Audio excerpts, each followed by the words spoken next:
Hi there, I'm Michelle. I'm Jim, and we are A Tig of Your Own. Welcome to another Motivational Monday. Let's get motivated. Woohoo! Yay! He's back. I'm back. He's back. I'm back. I made it. He did. Not so fun week. No, hasn't been a fun couple of 3 weeks here. I think it's been tough. Yeah, it's been tough. And we're here. Yep, we're here. We made it. And what we're going to talk about today is kind of what you're going through right now. Yes. And can I say something first? Sure. I just want to say thank you to everybody out there who sent us well wishes during this very difficult time, especially for my family. I appreciate the outpouring of love, and it was wonderful to see so much support, knowing that we've got so many friends out there. It just makes me feel good and definitely helped me get through this difficult time. Yep. Yeah, I wish we could have read all the comments to your mom. Yes, there were a lot. There were a lot of comments. And that also makes me feel good, because it lets me know that there are a lot of people out there thinking about my mom, because this has been especially difficult on her. You know, my parents were married for over 61 years, almost 62 years. That's tough. People just don't stay married that long these days.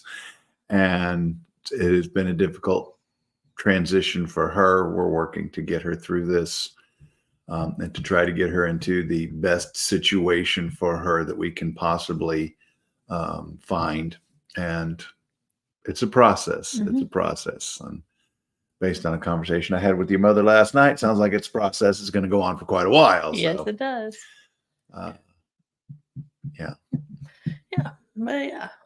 And so what we want to talk about today is a quote from Shae Ross. And it is, sometimes painful endings bring the best new beginnings. And I really think this has to do with perception. You're right. I really think it does. You're right. Because the situation that we're going through with my mother is, she's in a situation right now that none of us think is the right situation for her, except for her. And I think it's simply a case of she doesn't realize that it's not the best situation. We are looking at some better options that would be far, far better for her, but she does not recognize them as being better.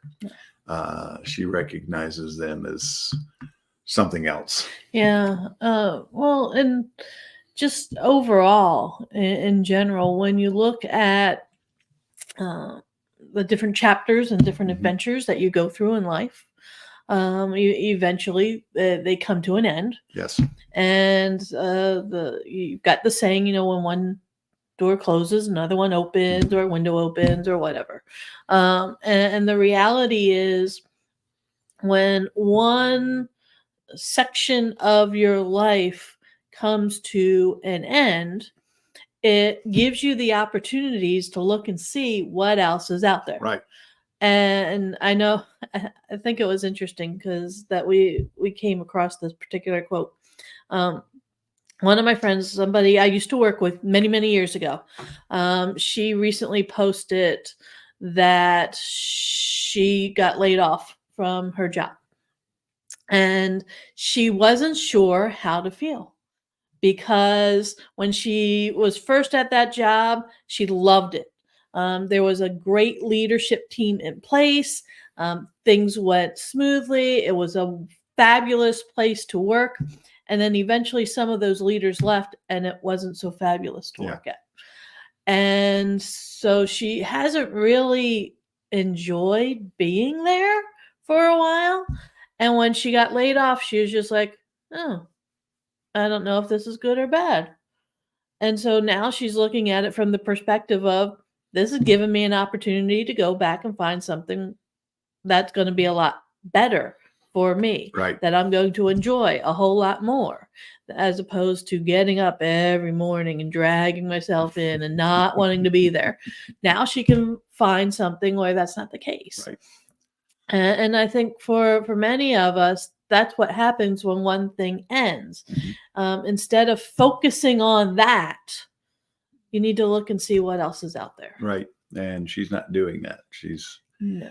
wanting to maintain the life that she had before, but that life is gone. Yeah, your mom is not in the frame of mind to look at possibilities. Right.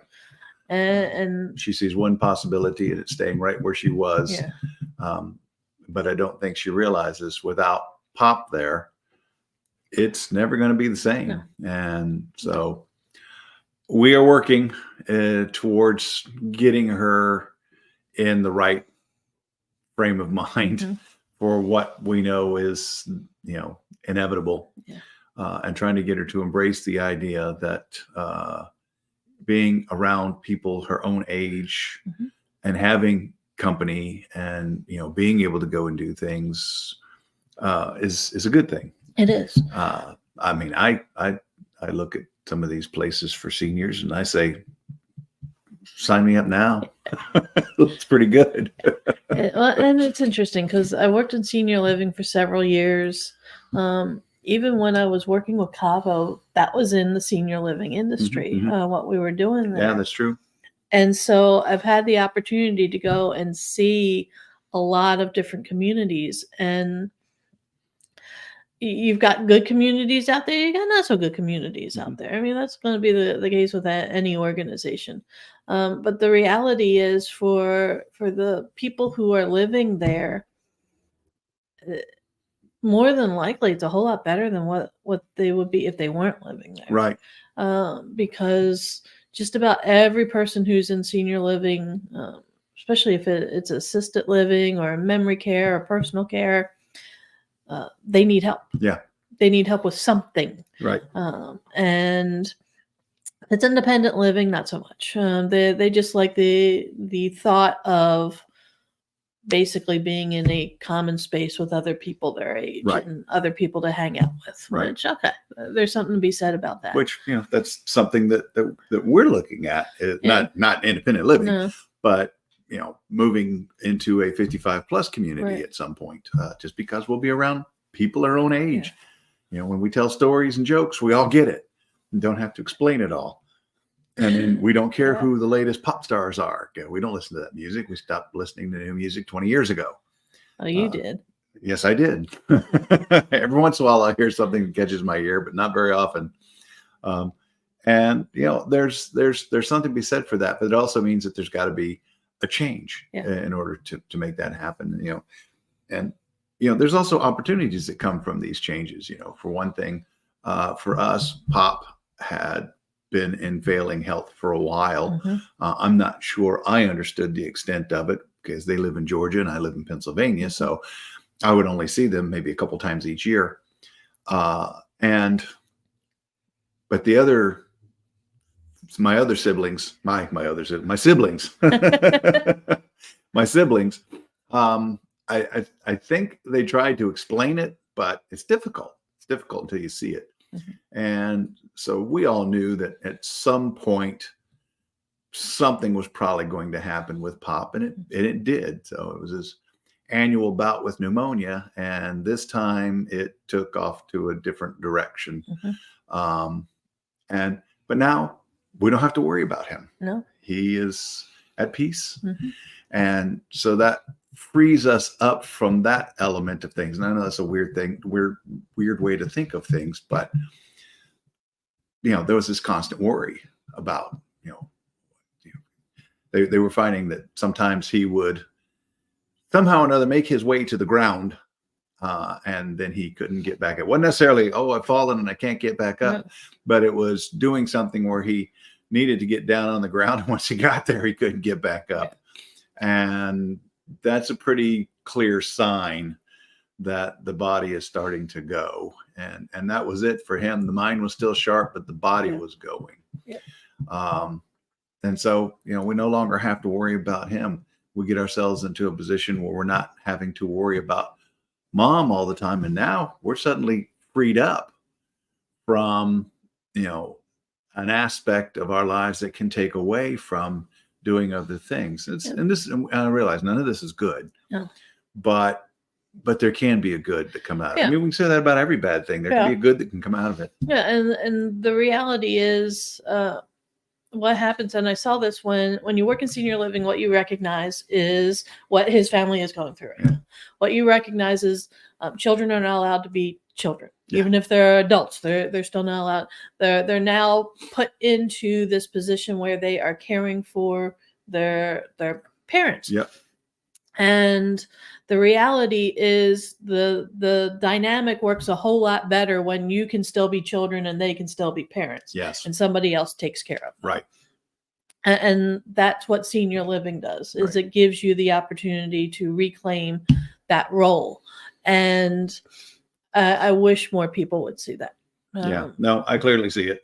Very big as life. I can see it because the thing that's happening now is with the current situation, we've got certain family members who are having to carry the weight of taking care of mom. And she does need taking care of. And, it's a difficult process because asking them to put, part of their life on hold while they care for her. And so we're going to get this worked out. I think we're going to get it worked out sooner rather than later. And, you're right. It's a case of then we can go back to the relationship of parent and adult child and enjoying each other's company as opposed to adult child having to take care of parent and then also having to, watch on a day-to-day basis as the parent struggles with things and seeing how that's changing. That's a tough thing. It is. That has been a difficult aspect of all of this. And the parent not realizing that they're changing. Not thinking that they have not changed nearly as much as they have. And that there are certain things that they can no longer do. Right. And the problem is when you tell them that these things, and then they're not happy. They don't. Well, at first they're not happy, and then 5 minutes later they forget. So you have to tell them again. And again. And again.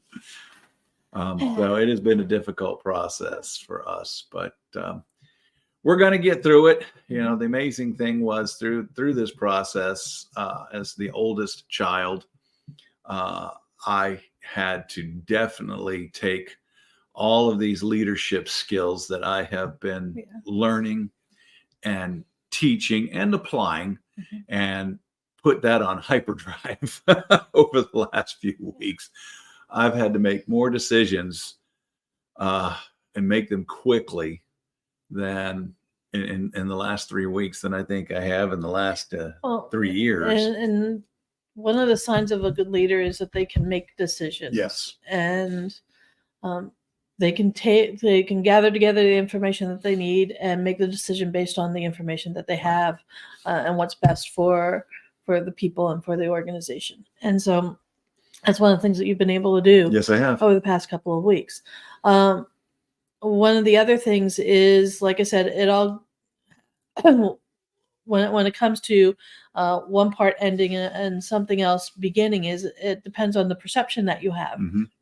And as a leader, the perception that you have has to be one of when you're not focusing on what's happened in the past. What you're doing is you're looking at what's going to happen in the future. Right. And all the opportunities that are there. And that's where having the vision, where good leaders have a vision for their organizations and for themselves and for their people. And so knowing what that vision is and knowing what those opportunities are and looking for them, as opposed to focusing on the past. And you can't change what happened in the past, but you can change what's going to happen in the future. And that was me over these last 3 weeks, because there were multiple situations going on at the same time, not just Pop's failing health. And so that's why being away from the family for so long, having lived up here for 20 years, jumping back into this, I was having to gather a lot of information. And then the whole thing was to make decisions that were going to be the most beneficial for the people involved. And sometimes having to deal with some people who did not want to go along. But in the end, they did. For the most part. For the most part. So if you find yourself at this crossroads, because that's what happens in life. It happens. Be ready for it, folks. If it hasn't happened to you yet, one day it will. It will. So if you find yourself at this crossroads where you've got one part of your life is ending and you're now starting a new chapter, you're starting a new adventure, and you're not quite sure how to navigate through any of it, let us know, because we've got some experience. We do now. With this. Oh, and the reality is we had experience with this before. Yeah, but not like this. No. This was getting a lot of experience all at once. And it leads me to one thing that I will recommend to everybody. If you've got elderly parents, I would say over the age of 65 or 70, you're not going to like it. They're not going to like it most likely, but you need to have that conversation. We didn't. And that made this process even worse than what it was. Yeah. Throughout this entire process, all I could think of was, thank God I had that conversation many, many years ago. Yeah. And I know, honest to God, I don't have to worry about this. No, you don't. I don't have to. I'm never, ever, ever going to go through what he and his family are going through. Nope. Because I told my parents, oh my gosh, it was decades ago. It had to have been about probably close to 30 years ago. Maybe not that far, maybe about 25 years ago. I told them, there's 4 of you and there's 1 of me. No, It's not going to happen. I think that was a benefit you had being an only child. You are the one, so you had to have. Problem for my family is there's 4 of us. Yeah. And trying to figure out, I guess part of it is my own fault. I assumed, and this is what I get for assuming. You know what happens when you assume that at least the oldest of my 2 sisters had the conversation. And she hadn't. It was because my parents didn't want to have the conversation. And so sit them down and tell them you got to do it. Yeah. It just has to be done, and make sure that make the process easy. Make sure you know where all the documentation is. Because we whiffed on a couple of things because of that. A couple of things we found out after the fact that, nope, we got it exactly right. But yeah, finding it all out after. It's not the best way to do it. Have that conversation. Yes. So if you need help trying to plan what you're going to do moving forward, or if you need to bounce ideas off of somebody, or if you just need somebody to talk to, let us know, because we can help. So how could they contact us? Well, you can see right there, it looks like a phone number. There is a phone. It is a phone number. That's our phone number. So you can call the phone number. You can actually, we can talk to each other, like, with words coming out of our mouths and listening to each other and responding. I know that's a quaint concept these days. You can also text us. We will send back, we will answer texts. You can go to our website, info@ateagueofyourown. No, that's our email. Oh, email. Excuse me. Email is info@ateagueofyourown.com. Our website is ateagueofyourown.com. Right. And then we are on social media, Facebook, LinkedIn, Instagram, and we got a YouTube channel.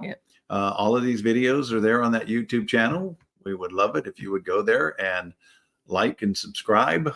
Can you like and subscribe? What is on YouTube? I don't know. Yes, you can. Yes. Okay. And so we're trying to get to enough subscribers, and you don't have to watch. You just subscribe. Heaven forbid they watch and learn something. Well, we'd love for you to watch, but if you could just go subscribe, that would be fantastic. That would help us out a little bit.